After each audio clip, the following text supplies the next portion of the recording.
Hello there! This is LEGO Dynasty, and today I'm bringing you guys my review of the LEGO Marvel, the Marvel set, the Hoopty.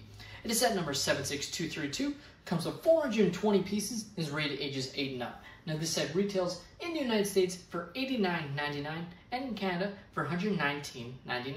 However, this set is retiring and has been seen for quite lower than those prices, as right off the top, this set was definitely very overpriced at its current price point when it first launched. With that being said, let's get into the set, starting with the box.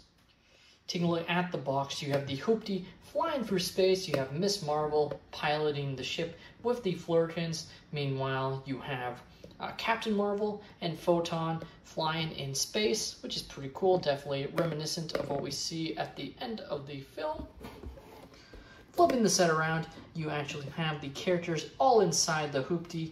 As you can see there, you can see some of the play functionalities, being able to place your characters inside, the stud shooters in the set, and most notably, opening up the cockpit so you can gain that access.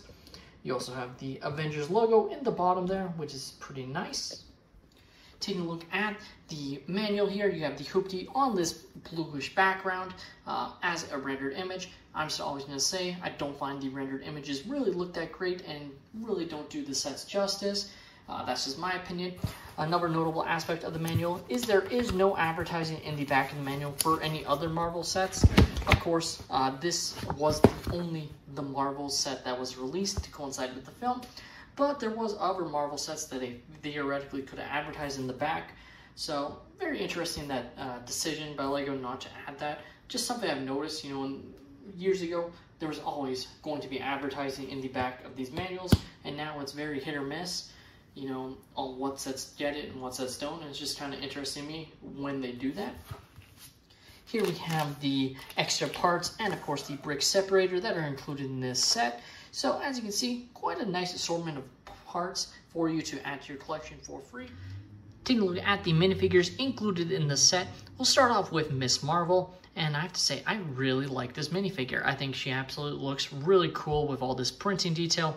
Really love the detail of the torso going to the belt to the leg printing. I think it really does work on figures. Sometimes it doesn't come across as well, but I think they managed to really nail it. Obviously, there's the little in between there that just is very difficult for them to get, but overall, I think they did a great job there. She does have a double-sided face, and you can see some more back printing there, which is absolutely outstanding. And yeah, she is definitely very, very cool minifigure. Next minifigure we have is Captain Marvel. Again, this is another pretty good minifigure with really one main setback to me, and that's the lack of leg printing and arm printing on this figure. Especially since only Miss Marvel got the extra detail of the leg printing. Definitely feel like they could have had something here just to represent, pockets or just some other detail rather than it just being plain blue legs. Overall, though, the printing on the torso does look quite good. Same with the back printing there. And she also has a double-sided face. And of course, she has these parts to represent, her power blast and flying ability, which is pretty nice. The orange works okay, definitely makes it more look like she has fire powers, but overall, I think it's fine. And our next character is Photon, and I have to say, I also really like this figure for the torso printing. Obviously, again, no leg or arm printing, which is definitely a letdown here, especially, again, going back to the set's cost. Definitely feel like they skimped out on giving these figures extra detail. Obviously, you think back to what we got for some of the Marvel minifigure series and the detail we got on those figures, and it just feels like they really could have gone a little bit further with some of these figures, especially at the cost they're charging on this set. But does also have a double-sided face. All of them are kind of happy with a slight smirk, not really an action face, but I still think it's pretty good detail there. And lastly, if you want to call these minifigures, we have the Flurkin, aka cats, that are included in the set. You're left with 3 of them. Very, very cute molds, as you can see. Pretty standard, but nice overall. Definitely glad they got included here. And I think they are definitely very cute overall. So you're left with the 3. Definitely, obviously, we see in the movie there it was a complete army of them. But it's nice they give you at least a few of them. Now here, of course, we have the Hoopty, and I have to say, I really love the look of this ship, and I think LEGO did a very good job of capturing the look, and really, I think this is a really cool design of a vehicle.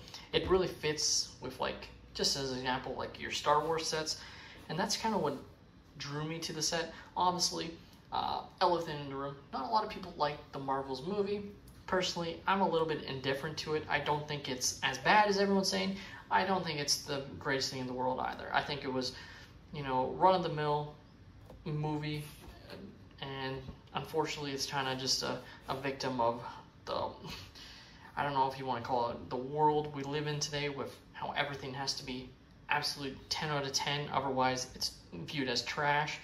And that's just, you know, like, if you don't like the movie, that's fine. If you love the movie, that's fine. And me, I'm just like, I am glad I saw it. I'm not like, oh, that was a waste of 2 hours of my life or anything like that. But probably won't watch it again unless it's in the background while I'm building Lego, for instance. That's kind of what happens with some of these other Marvel movies, is since I have Disney Plus, I'll put stuff on the background while I build my Lego in. So that's my perspective on it.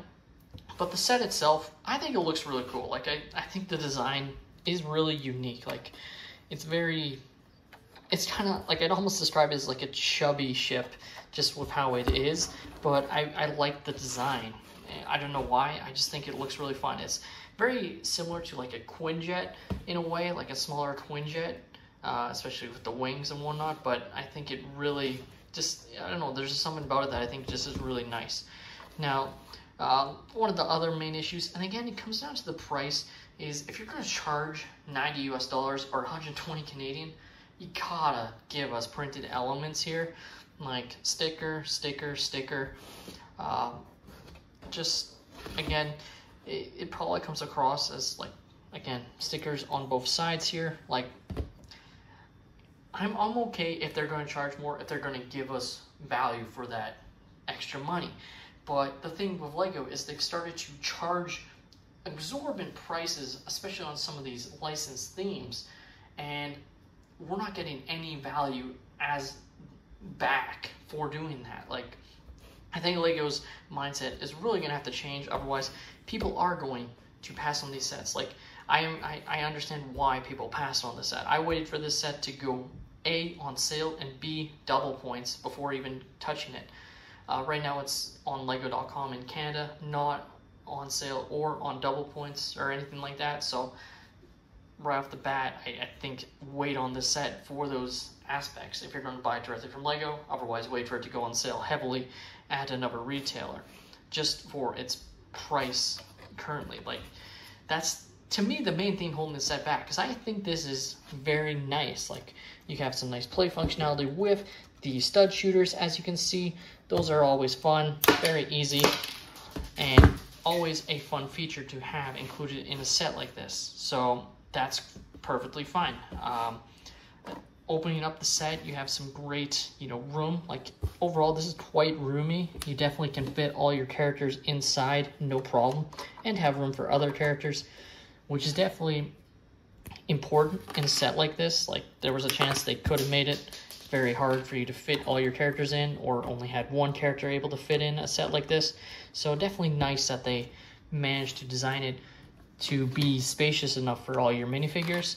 Just taking off all these parts so I can fit them in fully. But as you can see, like, you have room obviously in the back there for Miss Marvel as well. There's room for the cats. They actually have them, you know, just standing. There's no like studs for them to sit on. Obviously you can have them in the middle here, and that's perfectly fine as well. For the detail, just pulling out these minifigures again, just to show off. You have, again, more stickers, and these stickers I'm more okay with. Like, you know, it's some of these parts on the outside that I think they absolutely can print more consistently than they choose to do. But you have some nice detail here, these plants, you have this CD or disc here. You have this, you know, part here, or like sort of keyboard thing. You also have this little computer screen with a sticker detail on it. Just pull it out to show what it shows. It's just the Hoopty, showing either some schematics of any damage you might have taken etc. So that's definitely nice there. You also have this sort of syringe part here, and this little bed area for Captain Marvel, as of course this is meant to be Captain Marvel's ship.